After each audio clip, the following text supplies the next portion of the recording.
Hello, everyone, and welcome to this week's edition of the Spanish Football Podcast. I'm Phil Kitromilides. I've got Sid Lowe alongside me, drinking tea and ready to discuss what happened on Matchday 15 in La Liga EA Sports. Got so much to talk about after a very eventful weekend, Sydney. Hello. Hello. So much to talk about, almost too much. I don't really know where to start. Well, we do know where to start, to be honest. It's just a case of whether we can touch all the other bases all the way through. Don't you worry, you leave that to me. I know exactly where to start. We're starting on Friday night in Oviedo. No, we're not. You liar.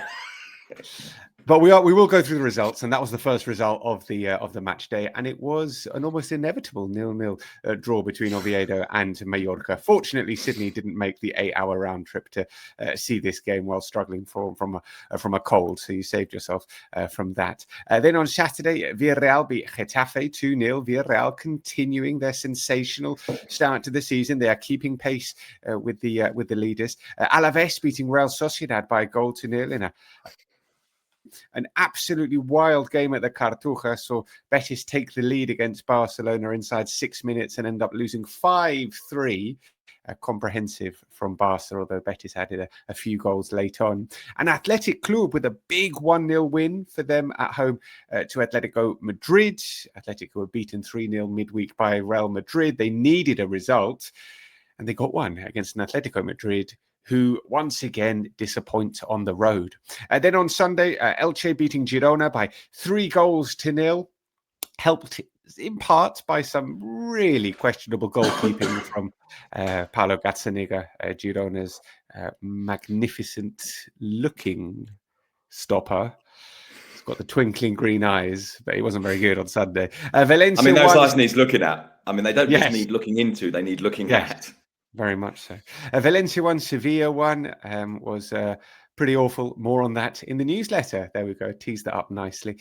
Sevilla, Espanyol beating Rayo by a 0-0, and Celta Vigo winning 2-0 at the Bernabeu, their first win away to Real Madrid in 19 years. Monday Night Football is Osasuna against Levante. Now, it's shaping up to be a very interesting season, so don't miss any of our coverage. You can join us at patreon.com/TSFP from just €4.75 a month. You get advert-free pods on Mondays and Fridays. You get the Q&A pod and the bonus pod and the newsletter and access to the Discord and the WhatsApp community. Why not gift annual membership to your La Liga loving pals this Christmas? You get a discount if you sign up for the year as well. Patreon.com/TSFP. Now, Sid, we do know where we're going to start at the Bernabeu. At the end. Last night, indeed, the last game that we saw. Real Madrid beaten 2-0 by Celta Vigo. We've got loads to discuss about Real Madrid, but we're going to start with how bloody good were Celta Vigo last night, Sid. Absolutely brilliant performance, sensational plan, perfectly executed, really, really good from Celta. They were just fantastic. They used the ball so well. They were brilliant at taking control of the game, controlling the pace of it, at drawing Real Madrid out of the kind of positions that Real Madrid want to be in. The thing that really struck me, and I was thinking this, it took a while for it to kind of dawn on me, but one of the things that they did so well, and I'm not really quite sure how to describe it, was to take Real Madrid to a place and then go long to another place and pull Real Madrid out of that position and then have Real Madrid scrambling to try and get to that other place and then take them to another place, if you see what I mean. And they were really, really good at pulling them, kind of inviting the pressure into a corner, then either playing their way out diagonally across the pitch or up the line, pulling Real Madrid into that place, then coming back inside where the space has now been opened up. I don't think I've ever is a big statement. All right, let me retract that. I haven't seen for a while, I think, a team, if you like, manipulate the movement of the other team quite as well as I thought I saw Celta do last night.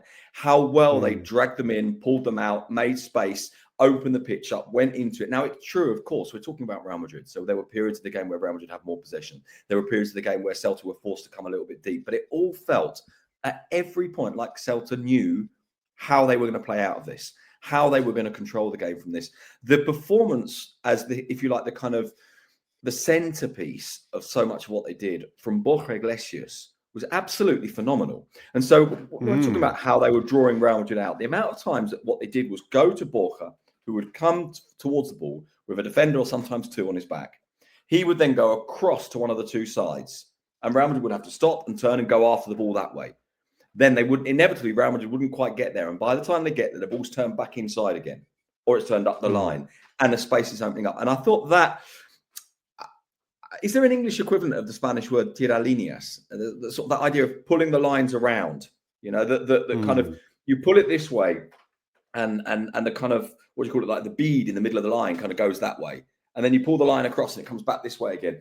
And there was just no way it felt like Celta were going to panic until actually they went a man up, until Real Madrid went a man down. And then Real Madrid sort of kind of went at them. And I got the feeling, do you know, my feeling there was Celta played worse with 10 men, at least, against 10 men, at least for the first 10 minutes or so of that. And I think that part of it was, at that point, they started to think about the result rather than about the play. And I think at that point, it was like, we're leading at the Bernabeu, we're a man up. Ooh, and at that point, a bit of vertigo comes in. And also, it's true that, you know, then Real Madrid start running at you, being really aggressive, being much more dynamic, much more offensive, much more direct. And I felt Celta panicked for a little while, but it only took 10 minutes or so to put it all back in place again. I thought their performance was absolutely fantastic. Yeah, totally agree. Just a little side note, if it sounds like Sid is recording in the toilet, he's not. He's recording in his kitchen because we've had to change position today's recording. So apologies if it is a little more echoey than normal. I mean, you mentioned Borja Iglesias. It was just an absolute textbook performance of centre forward, how to lead the line, how to hold the ball up, this concept of descargas, which exists in Spanish, laying it off. It was just extraordinary. And yeah, I think we may see him in the next Spain squad again. He's been in, I mean, he doesn't have to do that much in for Spain. That's the thing. This is a completely different role as what he needs to do for Spain. But still, he was absolutely brilliant. Well done to Celta. Well done to Claudia Giraldez, the youngest manager in the league, and a terrific result for them. Real Madrid, Sid. The crisis-o-meter is teetering towards explosion because it is a massive blow. And they've had disappointing results this season. You know, they conceded 5 in a Madrid derby. They've drawn at Elche, Rayo, and Girona, you know, teams that they should all have beaten. But this is the worst result of the lot. And it comes off the back of what was, in theory, supposed to be a turning point. A 3-0 win in Bilbao in midweek when momentum was supposed to be built. And there was nothing from them yesterday again, Sid.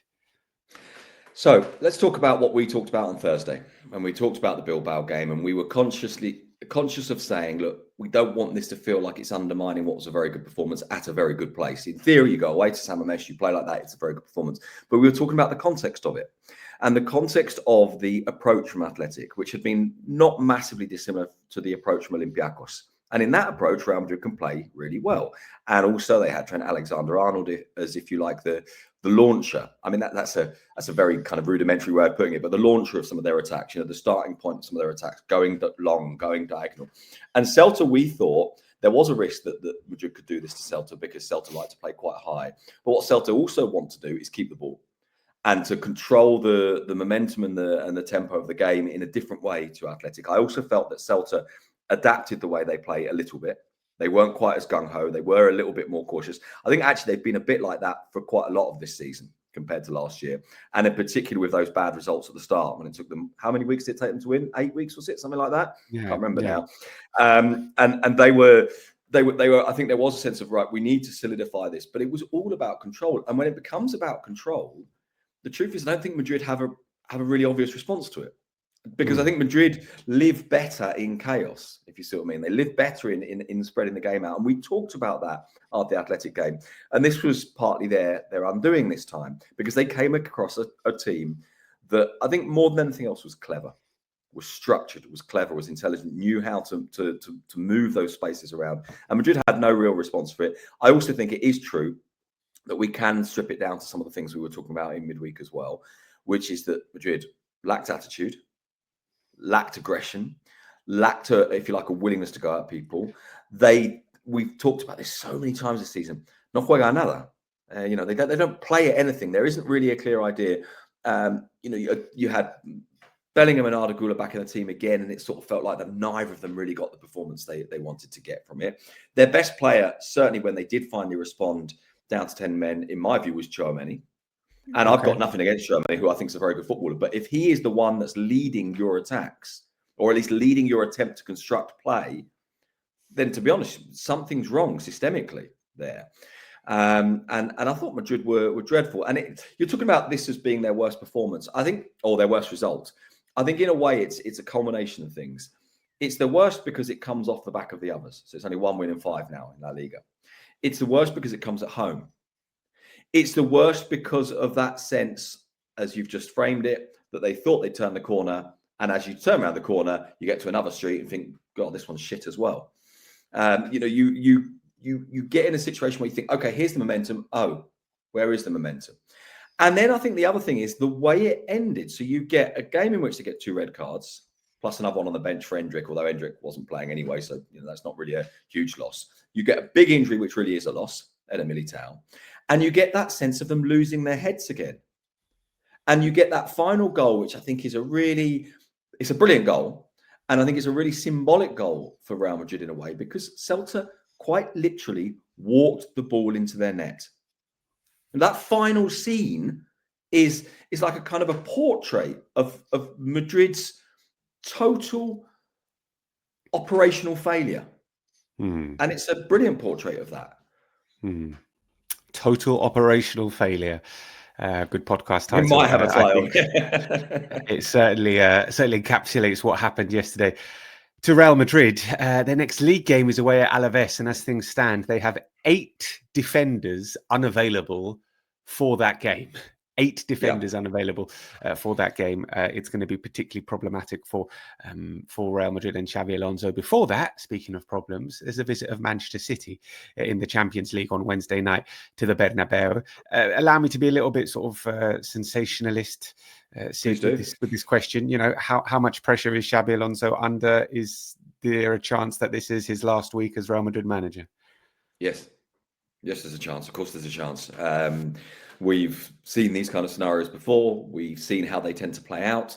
I think possibly even more so, counterintuitive though it may sound, because they played well against Athletic, and because there was a sense of, okay, we found a coexistence. We found a way of kind of dealing with some of those internal splits, and then to produce this kind of performance.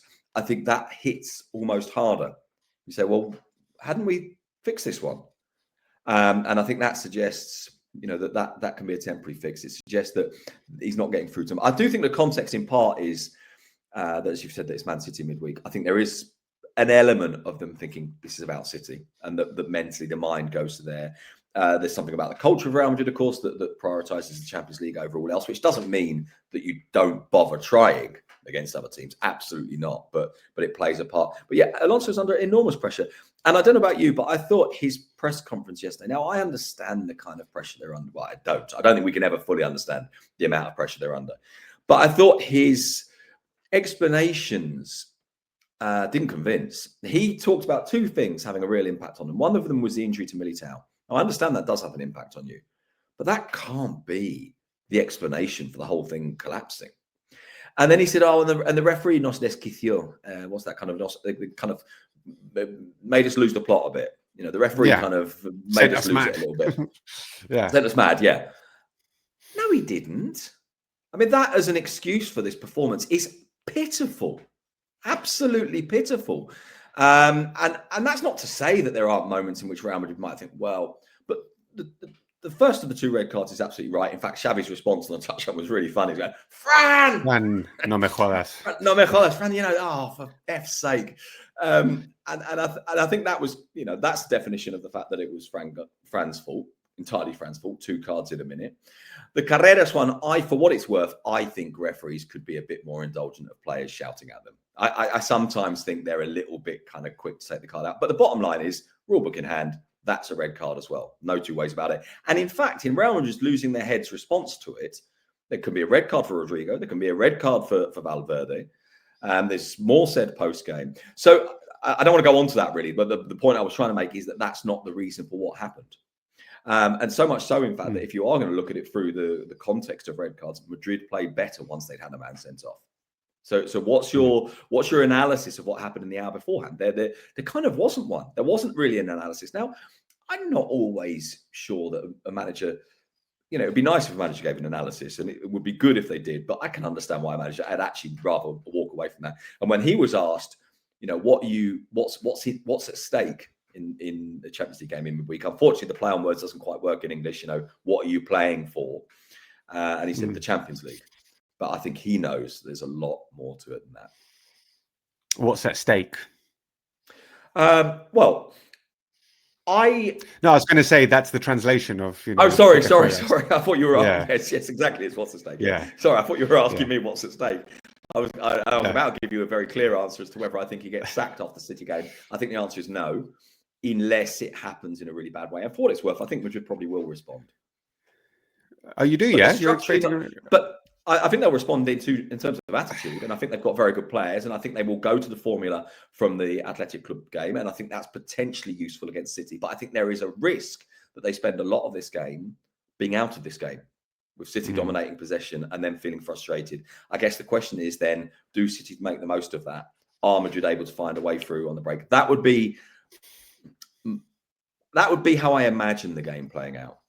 Going back to something we've previously discussed, teams that potentially leave a little bit of space for Real Madrid, maybe they get on better against them. So exactly that. Yeah. We're saying there's a chance, but in the league they are 4 points behind leaders Barcelona. It's been quite a turnaround, Sid.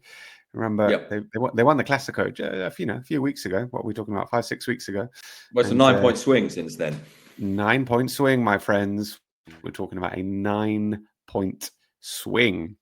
All right. By the way, Villarreal are third. They're a point behind Real Madrid and 5 behind Barcelona, but they played a game fewer. So we're sort of discounting them for the title, but they're still there. All right, that was a big historic result for Celta Vigo at the Bernabeu. All right, let's talk about Betis 3, Barcelona 5. I was fortunate enough to be there. I wasn't supposed to be there. I was in Seville celebrating my 10th anniversary with my missus, and it just so coincided with Betis against Barcelona. I just about managed to convince her to go to this game. So shout out to my missus, who is a glorious and wonderful and deeply understanding and loving woman, who allowed us to go and visit this game. I've actually written about my experience in Seville as a city at the game. Got some restaurant tips as well. A newsletter this week, so make sure you check out the newsletter for patrons at patreon.com/TSFP. This was a funny old game, Sid, because as usual, Barca conceded first, and they conceded in the first half. A lot of their goals have come, I think around 80% of the goals that they've conceded have come in the first half, but they responded. I think we said in midweek when we were analysing the Atletico Madrid victory that Barcelona are just going to keep defending how they defend, and everyone, which is more or less what they did last season, and now it's very much what they did in this game. A hat-trick from Ferran Torres. Lamine Yamal scored a penalty, and Rooney Badaji scoring his first goal as well. Interesting that Rooney was in the team, as was Lamine Yamal, who was playing in a more central position. Before we get on to Lamine specifically and him playing in that position, what did you make of this game as a whole? Because we were talking about it afterwards, and you were saying this was a funny old game. Yeah, it was. It was a game that I don't really know how to analyse, and this, this came up because you were saying to me, "Did you not have the feeling that Barca were a little bit deeper?" To which my response was, "I had the feeling that none of it really made sense. It was a bit of a weird game." I think Barcelona's response to going goal down was very good, but I also felt like it was more a case that every time they got a chance, they took it, and so you didn't really. There's a Spanish phrase which is the goals came before the play. And I think there was an element of that. Now, that would be a little bit unfair because actually the construction of the first 2 goals is really, really good. Really good indeed. Both of them on the right-hand side, where Badaji, I thought, had a fantastic game. It's a really lovely touch for the ball to Koundé for the first one. He's the one that provides the cross for the second. Both of them really well taken by Ferran Torres, who did the kind of movement that Ferran Torres is very good at, going towards the near post in both cases, getting ahead of the defender and finishing with the ball coming from right to left. And he's in a sort of just to the right of centre position in the area. I thought that Barcelona really actually, as I say, responded really well. I thought Pedri was brilliant again, but it feels like that's almost not news now. And he ran the game. I thought that of the forwards, the one that kind of had the least impression was Marcus Rashford. But then when he was able to run at people, and I was pitch side and got him running at me a bit in the second half, he's some athlete. When he runs at people bounce off him, and he was very good. And Betis were bizarrely open, and I think they knew that in fact, Manuel Pellegrini had been talking pre-game about the importance of transition going beyond Barcelona. They never quite achieved it. They only managed to get beyond Barcelona a couple of times. And the first goal, where it's one of those where Barcelona think it's offside and they're wrong because Jules Koundé is coming out slowly, but that's not the offside you imagine being Barcelona, because normally that offside you imagine being Barcelona, someone coming out slowly, is on the halfway line. He's pretty much inside his 6-yard box, Koundé, when he's coming out on this one. They get caught very, very, very deep. And so even the goal they concede isn't really a Barcelona goal to concede. No, but they did concede, and they continue to concede, and they continue to score as well. As we said, Lamine playing as a number 10 because Rooney was playing on the right, Rooney Bardghji.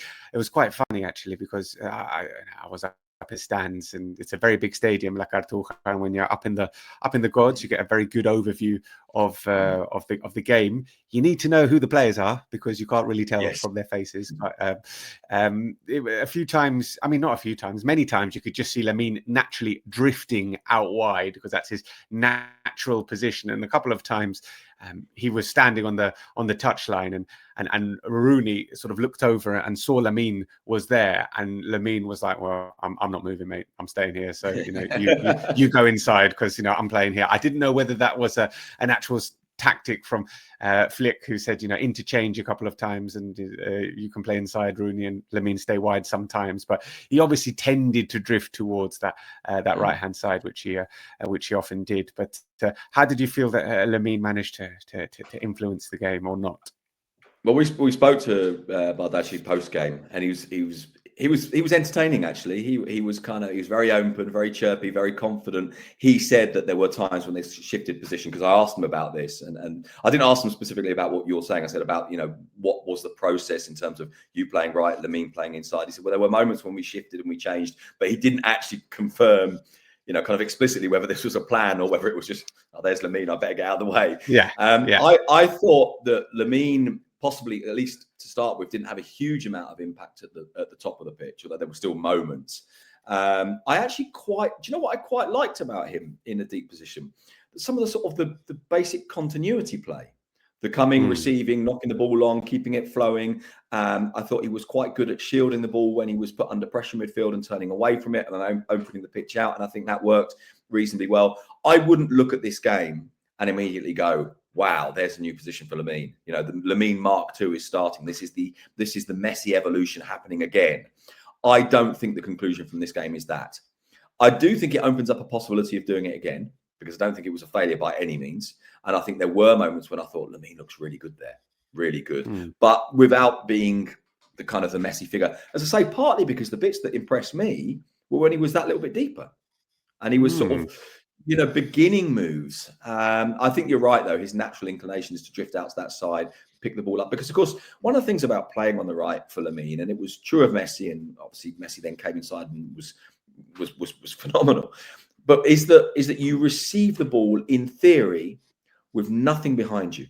You receive the ball with the whole game in front of you, and the game opens in front of you. Because I've told you this line before, but it's one of the sort of the best eureka moments I think I've ever had talking to someone, was Michael Robinson talking to me about reference points. He says every player has a natural reference point on the pitch, so they have just a sense of where everything is, and from that point everything makes sense. And so sometimes when you take a player out of their comfort zone or out of their normal position, they get lost, not because they can't play, but because their reference points are all wrong. So when you get a player that plays on the right wing, it's not just that he plays on the right wing, it's that when he starts, he knows that bit that's behind him to his right side, he can forget about. Everything's in front of him. You put him inside, all of a sudden things are coming from the other side of him. And I thought that Lamine dealt with that pretty well. But obviously it's a process. And he prefers to be able to pick the ball up and run into where everyone is, rather than, if you like, run away from where everyone is. Lamine playing the full game again. Yes. No, Yes. another 90 minutes there for Lamine. Played 88 minutes against Atletico, 90 minutes against Alaves, 90 minutes against Athletic Club, 90 minutes against Celta, 88 against Elche, 90 minutes against Real Madrid. Those are the last few games in La Liga. So hopefully his groin issues are completely resolved now. Or Right? at least being managed in a way that means he doesn't need to stop. Yeah. Okay. Managed how? Managed by playing him the whole game. Yeah, and presumably some of the, to be fair as well, presumably there was some footage actually a few weeks ago of him doing some specific exercises in the tunnel before the game. So presumably there's something to do Right. with the construction of the musculature. Is that the right word? Musculature, I suppose it might be. No, the I think so. muscles. I didn't need to go that posh. Muscles. The kind of stretching you do, the management of that. The kind of the increase in the agility and the suppleness of it probably plays a part as well, I guess. But look, I ain't no doctor. No, well, I mean, you are, but not that kind of doctor. Not that kind of No, doctor, no. I'm neither kind of doctor, so I literally have no idea. I'm just saying what I see, and interesting to see that Lamine continues to play. Like I said, fingers crossed, touch wood. That means that he's completely recovered from his groin issues, or that they are being managed in a way that allows him to play freely. Betis missing some important players for this game. Obviously, no Isco, no Amrabat, no Bellerin, three key members of the starting 11. There was a little bit of a push towards the end. They scored a couple of goals late on to make the scoreline a little bit more respectable. But they'll be disappointed to have conceded as many goals as they did against Barca. Yes, absolutely. Of course they will. And Pellegrini, the way he framed it, and I think he's right, is that the goals at the end, what they did was not just make the scoreline more respectable, but make the scoreline maybe a bit more real. Because it's not that Barca had absolutely tons of chances. Admittedly, though, at 5-1, there's a brilliant chance for Rashford. Should make it 6-1. I mean, it could have been really, really quite something. But I thought that at 5-1, the scoreline, flattered might not be the quite the right word for Barcelona, but it was a bit more than the game really had been, I think. Shout out to Barcelona, who have won 6 consecutive games in the league. As we said, there is this 9-point turnaround with them and Real Madrid. They're currently top of the table, taking on Eintracht Frankfurt midweek in the Champions League before welcoming Osasuna to the Camp Nou next weekend. We should move on, but obviously there are loads of things we haven't discussed. Send us a question and we'll talk about it on the Q&A pod tomorrow for patrons, patreon.com/TSFP. Atletico Madrid, Sid, once again struggling away from home. We thought that they had potentially improved with back-to-back away wins at Betis and Getafe. They go to Bilbao and put in one of the poorest performances of the season against an Athletic Club who have not been as good as they were last season, nowhere near it, lacking intensity, lacking skill, lacking goals. But they were sort of worthy winners, I think, in this game. And Atletico really didn't create much at all again. No. Yeah. Simeone said afterwards, lots of teams are struggling away from home. Yeah, but the gap between their home form and away form, very few teams have a gap this big. Possibly Elche, the only one I can think of who maybe have such a big gap. The other way around. The wrong way around. Yeah, Celta is the wrong way around. Exactly. And you're right. They didn't create hardly anything. They, in fairness, they create one really, really good chance in the move before Athletic score. What, for Sorloth? Sorloth header. And I think if he's able to glance it a little bit more, but it's the kind of chance you expect. If you imagine an Atletico Madrid 1-0 win away at Athletic, that's the goal that wins it, isn't it? That cross in, Sorloth comes in, glides it into the corner, it's done, job's a good one. But Unai Simon, I actually was impressed with Unai Simon because he didn't just save it, he saved it, he held it, he got up and he threw the ball out, and Athletic went up the other end and scored. But Atletico, very, very poor in terms of creativity. There was no real imagination. There wasn't actually the intensity that you normally get from them either.